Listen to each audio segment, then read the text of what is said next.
Saudara Prabowo dan Gibran belum resmi dilantik jadi presiden dan wakil presiden. Ramai wacana soal pembentukan kabinet Prabowo Gibran. Yang terbaru, Saudara, Ketua Umum PAN Zulkifli Hasan menyebut Eko Patrio merupakan calon menteri di pemerintahan Prabowo Gibran.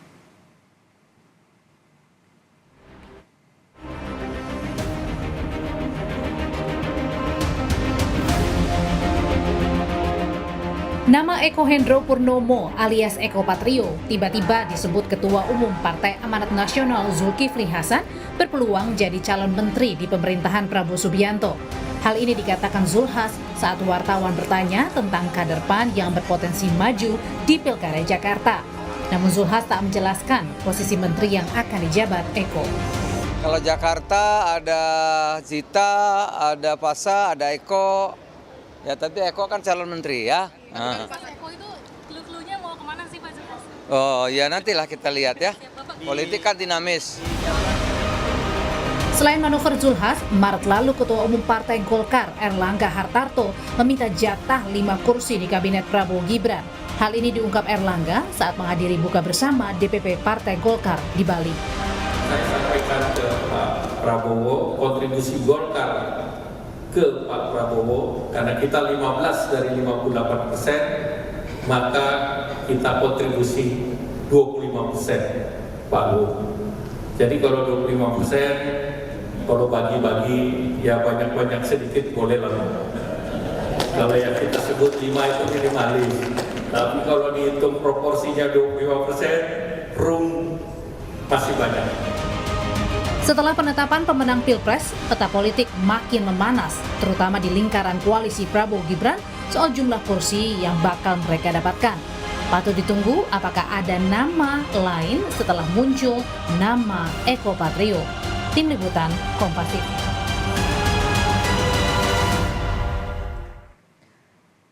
Di tengah gonjang-ganjing kursi menteri, kenapa Ketua Umum Partai Amanat Nasional tiba-tiba munculkan nama Eko Patrio sebagai calon menteri yang akan disodorkan pada Prabowo Gibran?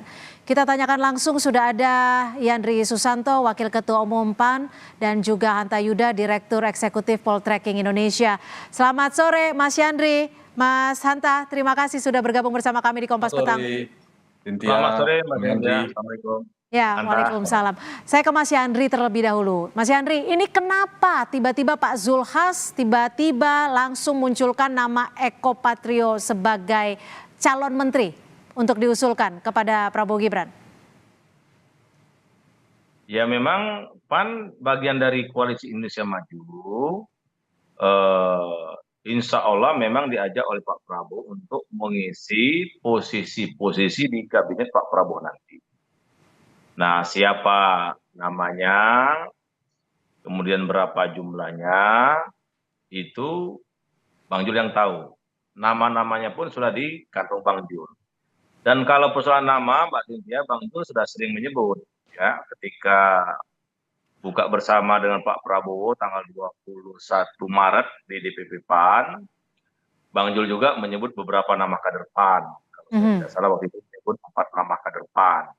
Nah, oleh karena itu memang di PAN sudah disepakati untuk persoalan kabinet ini kita sudah menyerahkan 100% kepada Bang Zul Hasan sebagai Ketua Umum untuk melakukan komunikasi kepada Pak Prabowo dan Mas Gibran sebagai Presiden terpilih dan Wakil Presiden terpilih. Nah, saya tidak tahu berapa jumlah kursi PAN yang didapat, siapa, di posisi mana. Nah, persoalan nama Mas Eko ini memang jam terbangnya sudah sangat hebat. Dia sudah 3 periode di DPR RI, kemudian sekarang duduk sebagai Ketua PAN Jakarta, berhasil menaikkan kursi PAN di Jakarta, kemudian di DPP juga punya posisi yang penting. Jadi kalau Bang Jul menyebut salah satu namanya Mas Eko, saya kira kita tidak perlu kaget. Dan Mas Eko menurut saya pribadi, tapi kembali kepada Ketua Umum dan Pak Prabowo sebagai pemegang hak prerogatif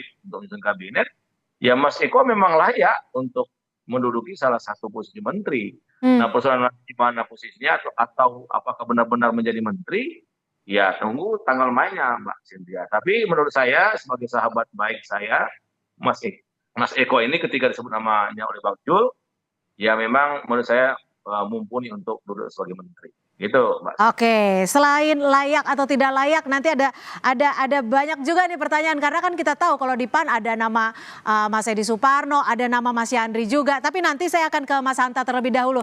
Mas Hanta, kalau menurut Anda nama Eko Patrio ini memang sengaja dimunculkan oleh Pak Zulhas atau seperti apa? Karena kan kalau dilihat dari konteks pertanyaannya saat itu lagi bicara soal pilkada, tapi sengaja diceletukkan nama Eko Patrio gitu. Apa yang ingin sebenarnya disampaikan? Apa yang Anda baca? Ya, tentu saja celetukan politisi itu punya makna. Jadi bukan keseliu itu, memang celetukan yang memang ada pesan yang hendak disampaikan, Cynthia. Jadi kalau kita bicara tentang pola seleksi dan komposisi kabinet di Indonesia, tidak hanya di Prabowo Gibran ke depan, Cynthia, itu biasanya komposisinya terbagi dalam 2 jalur, alokasi partai dan non-partai. Nah, di alokasi partai ini, kursi-kursi menteri yang wilayah partai ini, terutama partai-partai yang memenangkan bagian dari koalisi, ini biasanya kombinasi 2 preferensi. Preferensi presiden sendiri, sang pemilik hak prerogatif. Yang kedua ada preferensi aspirasi dari ketua umum partai. Jadi tadi saya menjawab pertanyaan Cynthia, itu berangkat dari ketua umum Pak Zulhas, ada ketua umum PAN, itu referensi dari ketua umum PAN. Nanti tinggal kompromikan dengan dengan presiden. Dan ini realitasnya. Kadang saya mengatakan hak prerogatif presiden dalam konteks sistem presidensil tereduksi dalam konteks ini, dalam makna netral ya. Karena realitasnya sistem presidensil kita kan beroperasi dalam sistem multipartai, ekstrim. Sehingga presiden itu membutuhkan dukungan parlemen yang memadai. Untuk mendapatkan dukungan parlemen yang memadai supaya stabil, supaya kuat, supaya solid, maka salah satu yang diberikan, tanda petik ditukarkan, dikompromikan kepada partai adalah diberikan posisi menteri. Nah, karena itu kabinet ke depan itu akan kabinet semacam negosiatif, kompromistis. Jadi itu tidak bisa dihindari. Nah, keluarnya nama Mas Eko itu bagian dari yang saya katakan aspirasi dari Partai Amanat Nasional. Dan tadi sudah disebutkan Cynthia, nama 4 terkuat di PAN itu, kalau saya membaca memang satu ketua umumnya Zulkifli Hasan. Ini Pak Yandri ini juga nama kuat kandidat menteri di PAN. Kemudian Mas Eko itu orang dekat ketua umum lah, lingkar utamanya ditambah sekjen Pak Edi Suparno. Jadi kalau dapatnya 4, omongan Cynthia tadi benar, tapi kita nggak tahu kan sampai 4 atau 3. Ditahan sampai di situ Mas Hanta. Saya ingin menegaskan lagi nih, Mas Yandri, artinya apakah PAN ini mendapatkan lebih dari 2 kursi? Sebut saja Pak Zulhas satu lagi Mas Eko yang disebutkan oleh Pak Zulhas. Ya, jadi begini, persoalan jatah menteri dan berapa kursi menteri, ya kita menghormati itu hak prerogatif Pak Prabowo. Dan tadi sudah saya jelaskan, untuk melakukan komunikasi itu tunggal di PAN itu. Hanya ketua umum lah yang kita beri kepercayaan untuk melakukan komunikasi dan pembicaraan secara serius pada presiden terpilih. Tapi kalau kita lihat secara langsung berita ketika Pak Prabowo kunjungan ke PAN tanggal 21 Maret, ketika Pak Prabowo pidato di mimbar kehormatan PAN waktu buka puasa bersama, ya kata Pak Prabowo kira-kira begini, kalau teman lagi susah itu ya nggak banyak. Salah satu PAN ini teman setia dan teman lagi susah. Kalau teman lagi senang banyak Pak Jul katanya. Bahkan sekarang yang nggak pernah muncul tiba-tiba muncul, ujung-ujungnya bawa titipan lagi. Nah, oleh karena itu Pak Hatta, Pak Jul, ini kata Pak Prabowo ini bisa di tracking di beberapa media massa. Jangan kaget Pak Hatta dan Pak Jul kalau nanti PAN minta X bisa lebih daripada X. Nah, saya yang bisa menerjemahkan itu kan Pak Prabowo sendiri. Tapi bagi Pak, kami meyakini komitmen dengan Pak Prabowo ini insya Allah berjalan baik dan tidak ada persoalan apapun karena chemistry antara PAN dengan Gerindra atau Bang Jul dengan Pak Prabowo sudah teruji selama 3 kali Pilpres. Nah, oleh karena itu kita tunggu saja dan PAN sudah menyiapkan nama-nama terbaiknya, menyiapkan nama-nama yang menurut kami layak untuk dijadikan menteri. Tapi sekali lagi lahir di Pak Prabowo dan kami kader-kader PAN siap lahir batin untuk menyusulkan pemerintahan Pak Prabowo dan Mas Gibran 5 tahun. Apakah ini artinya PAN yang mengklaim sebagai teman baik dari Prabowo akan mendapatkan lebih dari 2 kursi menteri? Kita masih akan membahasnya usai jeda. Tetap bersama kami di Kompas Petang. Lalu apakah benar ada jatah lebih dari 2 menteri di kabinet Prabowo Gibran yang akan datang? Karena Pak Zulhas sudah menyebutkan nama Eko Patrio yang diusulkan untuk menjadi menteri. Saya ke Mas Hanta, kalau dari Mas Hanta sendiri melihat sosok Eko Patrio ini kapasitasnya seperti apa, Mas Hanta? Ya, memang pengangkatan menteri itu bagi seorang presiden sebelum ke Mas Eko, racikannya kan ada 3, pertimbangan politik, teknokratik, dan publik. Pertimbangan politik itu pasti perimbangan kekuasaan, kursi. Jadi kalau dia preferensi kuat dari ketua umum partai, dia berpeluang besar, Cynthia. Nah, Eko Patrio, Mas Eko itu kuat di situ. Dia orang dekat ketua umum di Partai Amanat Nasional. Itu poin 1. Mas Yandri termasuk, Sekjen juga termasuk. Itu poin yang pertama. Yang kedua dari sisi teknokratik. Nah, itu soal kompetensi seperti pertanyaan Cynthia. Itu pasti jadi preferensi bagi presiden. Nggak bisa ketua umum sembarangan mengusulkan orang dekatnya. Nah, kalau bicara Pak Yandri, bicara Mas Eko mungkin karena di dunia entertainment, beliau mungkin di ekonomi kreatif mungkin bisa menjadi salah satu pertimbangan. Jadi tergantung, Cynthia, di bidang apa. Kalau secara pendekatan itu. Yang ketiga dari sisi publik. Apakah si calon menteri ini menjadi beban elektoral, menjadi beban publik citranya kalau negatif atau tidak bagi presiden? Nah, Mas Eko saya kira tidak memiliki catatan negatif ya. Misalnya soal kasus hukum, soal asusila dan seterusnya, itu tidak ada, saya kira clear dari sisi itu. Nah, aspek menteri yang diangkat itu kalau kita bedah tadi, sambungan yang disampaikan Cynthia soal kompetensi dan pengalaman prestatif, itu penting itu menurut saya untuk kebutuhan ke depan. Nah, tinggal di bedah saya, Mas Eko di bidangnya tentu tidak bisa, dia punya di DPR, lihat kinerjanya di DPR, kemudian sebelum di DPR di mana, itu yang perlu dibedah. Yang kedua, perlu juga soal kompetensi, juga perlu pengalaman manajerial dan leadership. Karena mereka akan berhadapan dengan partai besar juga, namanya partai birokrasi, selain di partai sekarang ini. Nah, itu juga penting. Yang ketiga, loyalitas nanti ke depan. Loyalitasnya sekarang pasti ke ketua umum, tapi ke depan kan juga ke presiden. Yang paling penting, preferensi terpenting, ini paling determinan ya, Cynthia, bagi menteri-menteri yang berasal dari partai politik adalah rekomendasi ketua umum. Jadi kalau dia bukan orang dekat ketua umum, nggak mungkin mau sehebat sepintar apa, profesor apa, segala macam, Bang Yandri ya. Nah itu, jadi kalau dia dekat, dia kuat preferensi oleh ketua umum, apalagi punya kompetensi yang bagus, punya pengalaman prestatif, presiden oke sama yang bersangkutan, publik juga tidak memberi catatan negatif, mungkin itu akan lolos saja gitu. Nah tapi kalau ada salah satu catatan agak sulit. Nah per hari ini saya lihat Mas Eko tidak terlalu memiliki ada plus minus ya, pasti ada kekurangan, ada kelebihan, tapi akan menjadi beban presiden, misalnya ada kasus apa, dan relatif tidak ada. Oke, Mas Yandri, jadi saya ingin memastikan nih, yang terdengar saat ini kira-kira pasti nih lebih dari 2 menteri di kabinet Prabowo Gibran?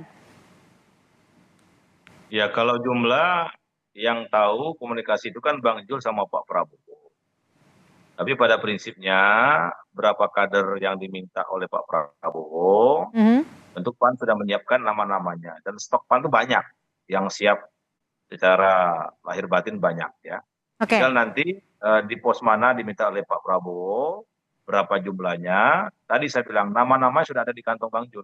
Oke, bicara soal nama-nama nih, Mas Yandri. Tadi kalau Mas Hanta bilang yang leadershipnya bagus, yang loyalitasnya bagus, dan juga rekomendasi ketua umum. Kalau dilihat dari kasat mata, kita tahu kan ada Mas Yandri, ada Mas Edi Suparno. Ini kan juga bisa dikatakan sudah memenuhi 3 syarat itu. Nggak apa-apa nih nama Eko duluan nggak apa-apa nama Eko duluan yang dimunculkan ya. Saya mengamini apa kata Bang Hanta Yuda tadi.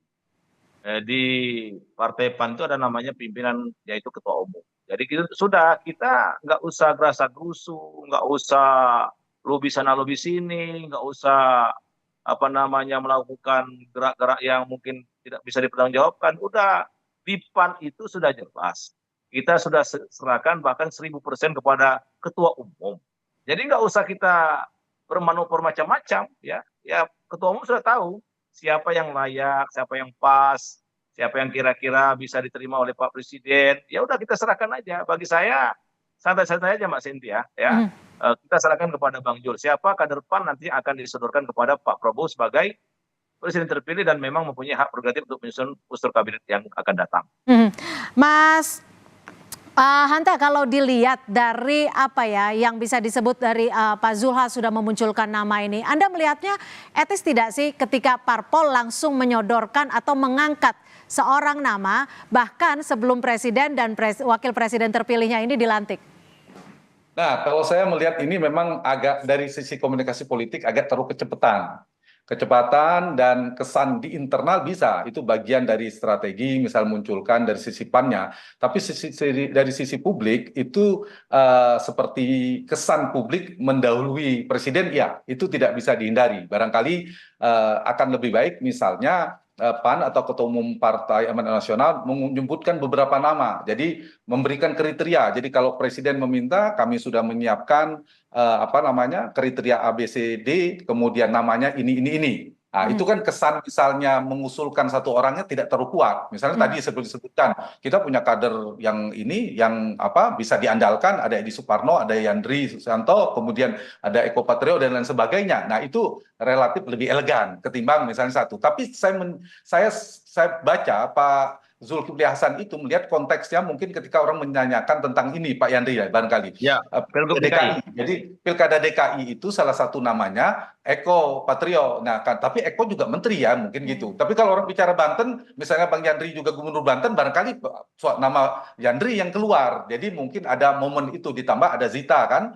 putrinya Pak Zulhas. Jadi kalau Pak Eko ke menteri, Zita semakin besar peluangnya di Jakarta misalnya. Jadi saya kira memang ada konteks pesan itu yang disampaikan. Yang kedua, saya ingin komentari yang sebelumnya Cynthia. Jadi jatah-jatah bagi partai politik itu ada 2 poin, kursi dan kontribusi.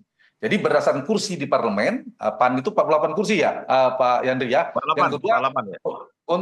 kontribusi itu adalah dari sisi kualitatif, keringat. Jadi ada Golkar, ada PAN, ada Demokrat. Itu adalah partai yang kontribusinya jelas ketimbang PKB dan Nasdem karena mereka berhadapan-hadapan. Nah, itu saya kira menjadi pertimbangan preferensinya, dan kalau dilihat dari kursi 48 yang dimiliki oleh PAN, saya menduga minimal 3 kursi mereka akan dapatkan. Tapi 3 kursi ini harusnya tetap mengedepankan hak prerogatif presiden. Jadi bahwa si ketua umum memberikan masukan ada nama A, B, C, tidak, tetap keputusan harus di presiden. Karena kita tidak menghendaki sistem ini kemudian mereduksi hak prerogatif presiden. Karena presiden kan punya utang dengan rakyat, menunaikan janji kampanyenya, butuh orang-orang yang kapabel untuk menyukseskan agenda pemerintahan. Tapi lagi-lagi saya katakan realitasnya menteri dari partai politik tidak ada pilihan. Bang Yandri kalau tidak loyal dengan Pak Zul, itu nggak mungkin jadi menteri. Kecuali keluar dari utang, Pak, dipilih lewat jalur lain. Baik, singkat saja Mas Yandri, dengan dimunculkannya nama Eko Patrio oleh Pak Zulhas ini sempat ada pergolakan tidak di dalam kader-kader PAN? Oh enggak, Mbak Cynthia. Jadi di PAN itu sudah santai-santai saja, tidak ada friksi. Kita satu komando di bawah koordinasi Bang Jul Hasan. Jadi memang kita apa yang disampaikan oleh Bang Jul, ya kita samina wa ta'na aja. Jadi karena kita memang sudah menyerahkan dari awal, persoalan yang diusulkan kepada Pak Prabowo itu ya diserahkan kepada Bang Jul. Tapi apabila Bang Jul menyebut nama-nama, ya di PAN nggak akan terjadi friksi ataupun tidak akan terjadi goncangan, bahkan tidak akan terjadi sesuatu yang huru hara, enggak. Kami pastikan PAN kompak, PAN solid, dan PAN akan patuh dengan ketua umumnya. Oke, terakhir Mas Hanta, singkat saja. Dengan dimunculkannya nama Eko Patrio ini, apakah ini menjadi bentuk dari PAN untuk menunggu atau melihat respon dari publik sendiri seperti apa? Singkat saja. Jadi ada 2, betul. Jadi pesan ini saya melihat preferensinya 2 ditujukan, bisa ke Pak Prabowo. Tapi kalau ke Pak Prabowo itu kan tidak harus ke publik. Yang kedua memang testing the water, bagaimana respon publik kalau dimunculkan nama itu. Barangkali ada catatan dari Ketua Umum PAN, jangan sampai ada kontroversial nama-nama itu, sehingga lebih awal dimunculkan itu semakin baik. Dan setelah ini saya yakin Cynthia akan muncul nama-nama baru, akan muncul banyak sekali dari partai politik, non partai politik dan seterusnya, banyak. Kecuali 3 wilayah menurut saya yang harus dijaga Pak Prabowo, Triumvirat, Mendagri, Menlu, dan Menteri Pertahanan. Itu wilayah presiden penuh, saya kira tidak bisa dikompromikan ke partai. Yang kedua, yang menguasai hajat hidup orang banyak yang terkait dengan Menteri Keuangan, Menteri SDM, BUMN, itu juga dugaan saya tidak terlalu divulgarkan dibagi-bagi partai. Dan satu lagi, yang menguasai dapur kekuasaan istana presiden seperti Mensesnek, itu dugaan saya tidak wilayah partai politik. Nah, di luar itu sah-sah saja karena dinamika politik di kita, dan yang paling penting adalah hak prerogatif presiden pada ujungnya. Dan jangan lupa setelah ini keluar nama-namanya. Akan ada nama-nama lain usai dialog Bang di Yandri Kompas Petang sore ini ya. Sedang membahas calon menteri ini. Baik. Calon menteri. Baik, terima kasih Mas Hanta Yuda, Direktur Eksekutif Poltreking Indonesia, dan juga Mas Yandri Susanto, Wakil Ketua Umum PAN. Terima kasih sudah bergabung bersama kami di Kompas Petang. Selamat sore.